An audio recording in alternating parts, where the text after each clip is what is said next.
Are you having trouble with visualization? Does it feel like your imaginal scene is not invoking the feeling that it should be? If you are struggling with visualization and using your imagination, then definitely stick around through the end of this video, because I'm going to lay out some tips and some techniques to help you with your imaginal scenes, to help you with your imagination, so you can properly visualize, to help you manifest with success.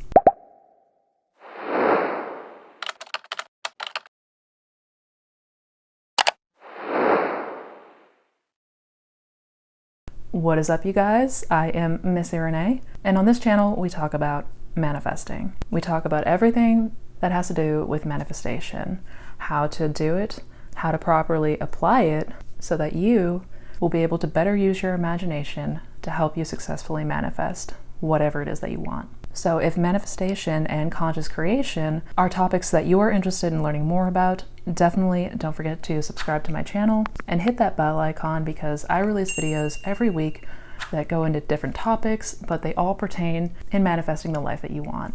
And visualization is definitely one that does not come easily and effortlessly for everybody. In fact, I would argue that most people are going to struggle in this area in some form or another.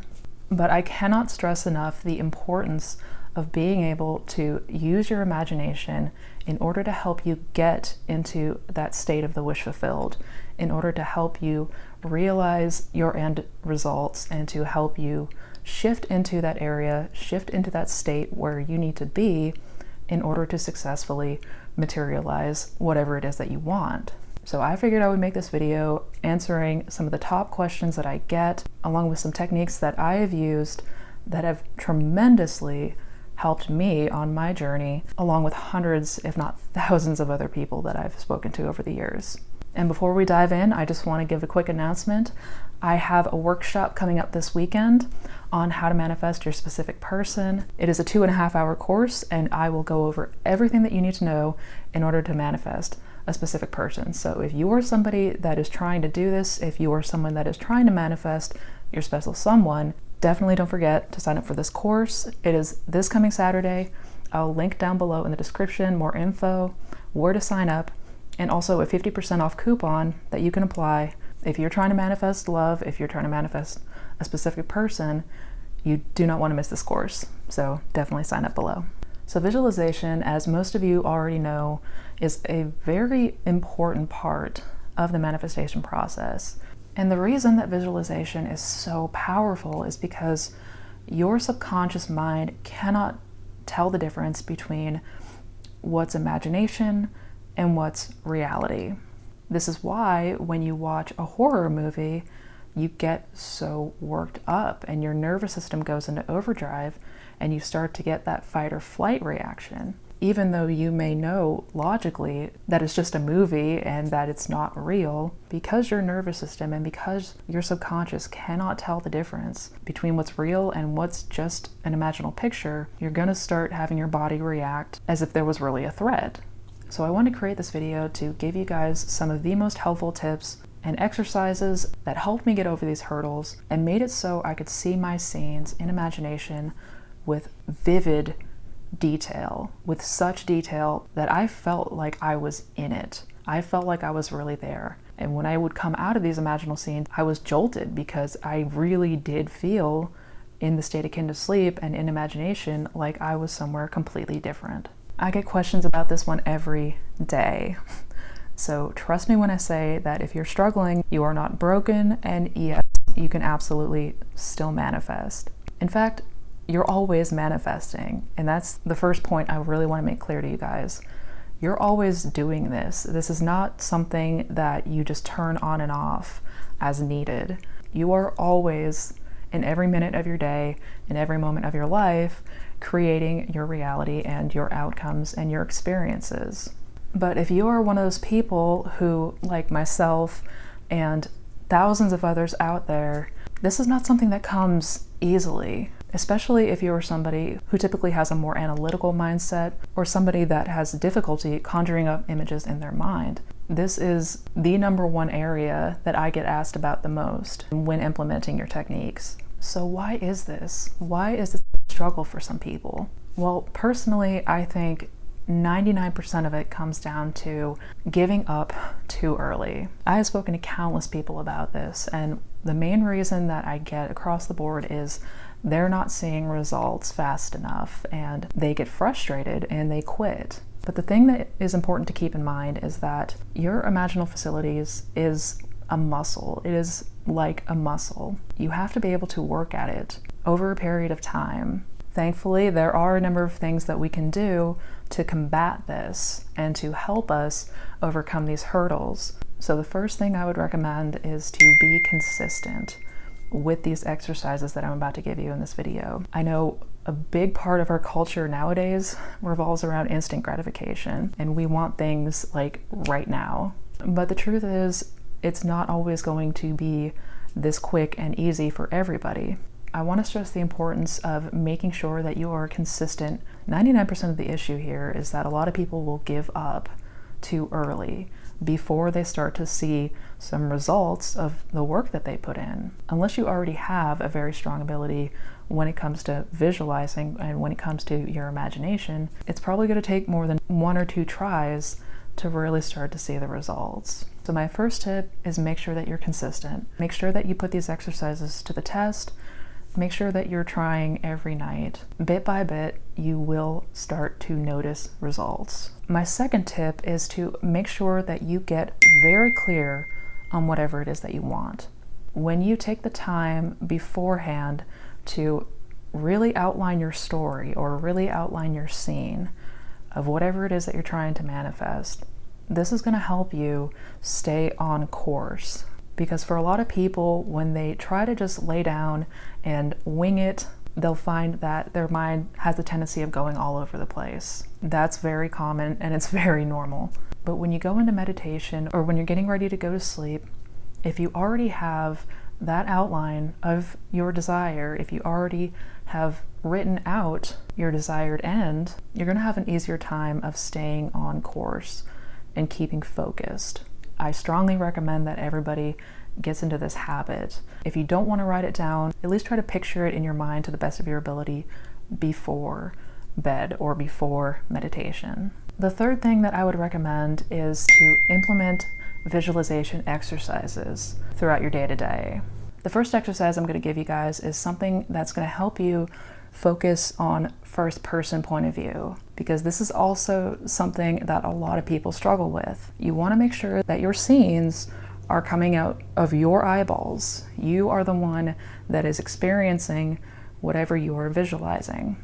You're not watching yourself like you're on a TV screen or watching a play. So a very simple exercise for this one is to close your eyes and just imagine you're washing your hands, right? Picture yourself over your bathroom sink, you're dispensing the soap, you're lathering up, and you're washing your hands. And this one I found is simple enough that most anybody can do this with success. And I know this may seem mundane, but it is really helpful in keeping you in that first person point of view. Another similar exercise would be bending down and tying your shoe. Or if there's an arts and crafts that you enjoy doing, visualize yourself knitting or painting or drawing, whatever it is that you enjoy doing. Watching yourself from the first person point of view is going to tremendously keep you in that habit going forward. The second exercise that I would recommend is to give yourself a simple task and then go back in imagination and repeat that task. So for example, start out by walking into a room, touching an object, and walking back out of the room where you first started. So say you're in the living room, you walk to your bedroom, and you touch your lamp or your dresser, and then when you get back to the living room, close your eyes and try to imagine in as much detail the act that you just did. And this one helps because the activity is still very fresh in your mind. There was a similar technique that Neville used to talk about where you would sit in one room and you would close your eyes and you would imagine yourself in another room in the house. This is very similar. If you perform an action and then imagine it right thereafter, you're going to have the best chance of recalling all of those small details. And if you struggle the first time, then get up and do it again. Even if it takes you a couple times of walking to a room, touching an object, walking back, every time that you do it, you're going to recall more and more of those sensory details. The third exercise that I would recommend is to imagine a small object, something very simple. This could be a baseball, this could be a flower, this could be an apple. And I'll go with the apple because this one is, in my opinion, the best one to utilize all of your senses with. So I want you to start by imagining an apple. Imagining that you're holding an apple. What does that apple feel like? Feel that smooth surface. Now I want you to take a bite out of that apple in imagination. Taste that tart sensation, that sweet tart sensation. Smell that fragrance as you bite into the apple. By doing this exercise, you are utilizing all of your senses and imagination. And don't underestimate the power of this one, because this is a very simple way of implementing exactly what you're trying to do. You want the sensory vividness as much as possible. So when you imagine something that's simple as an apple, you feel it, you see what color it is, you feel its texture, you feel the skin, you feel if it's cold right out of the fridge. You bite into it, you hear that crunch, you smell that fragrance, you taste that tangy sweetness. This will go a long way in helping you implement all of your senses into your scene. If you don't have an apple, you can always use this with a baseball or a tennis ball. Now obviously you should not bite into a baseball, but you can still put your senses into imagining what it feels like, when you feel the grooves of the threads, when you smell it and it smells like that leather smell. And you can do this with any small object. It really doesn't matter.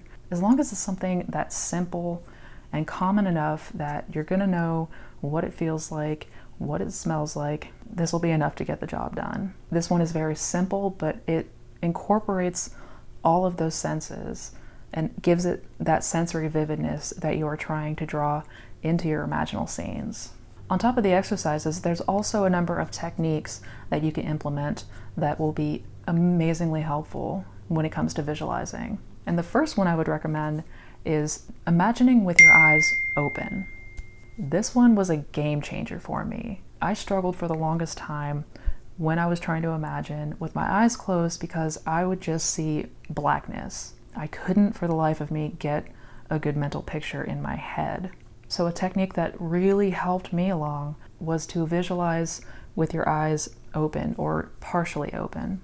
And this one is super, super simple. Pick a point in the distance that has depth to it. This could be your wall or your carpet, anything that has depth to it. You're going to focus on looking past it. So you're not looking at the object and focusing at the object. It's almost like you're trying to look through that object. Look into and beyond that object.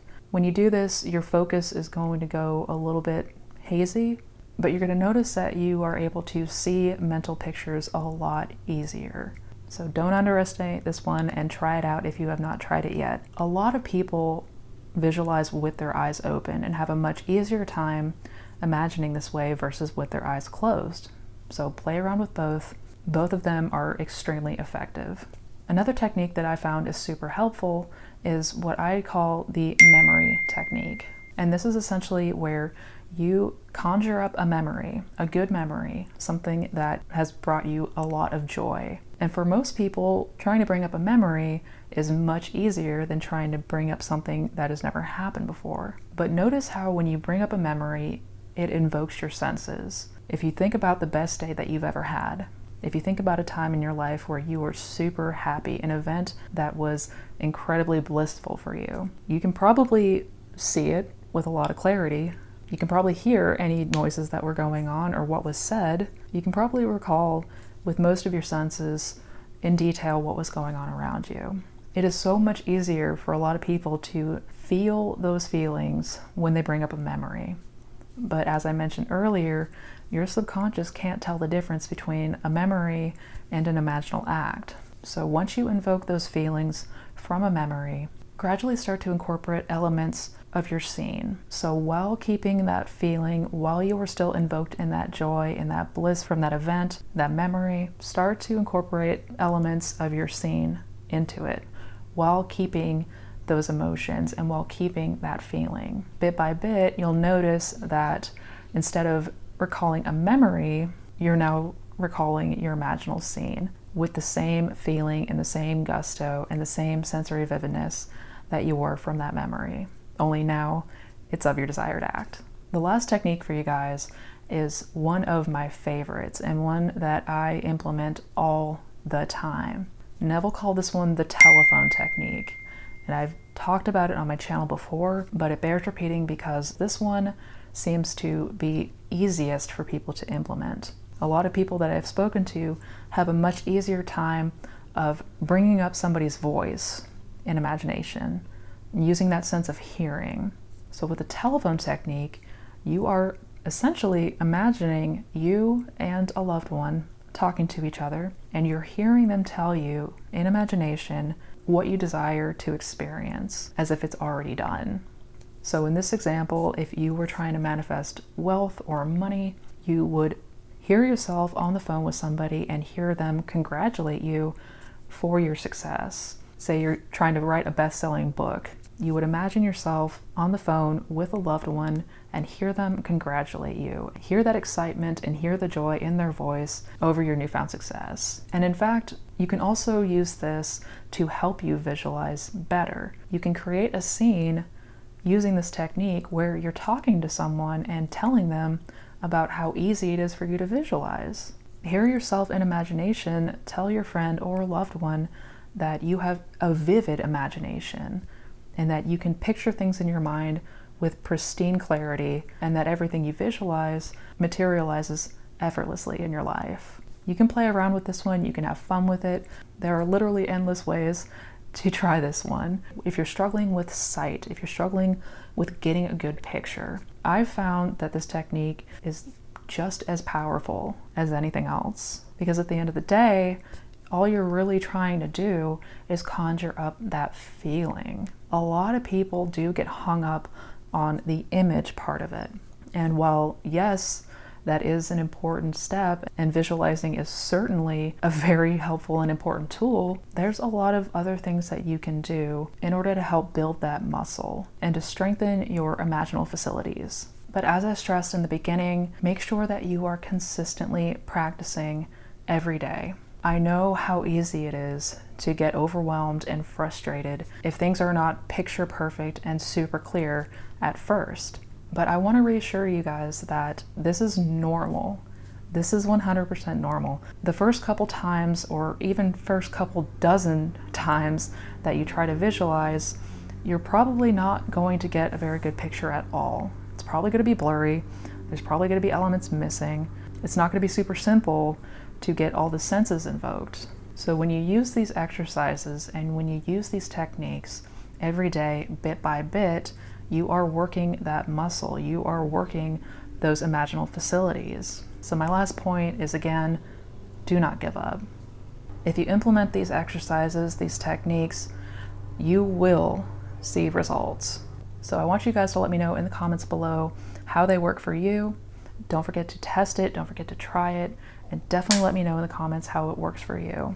If you enjoyed this video, if you found it helpful, don't forget to give it a thumbs up. And if you're interested in checking out any of my other resources, I will link my coaching website, my blog, and my social links down in the description box below. And also be sure to check out any of these videos over here. Each video goes into a different topic, but they all pertain in manifesting the life that you have always wanted. So until next time, you guys, take care, be well, put these tools to the test. You will be amazed at how powerful you truly are. Happy manifesting.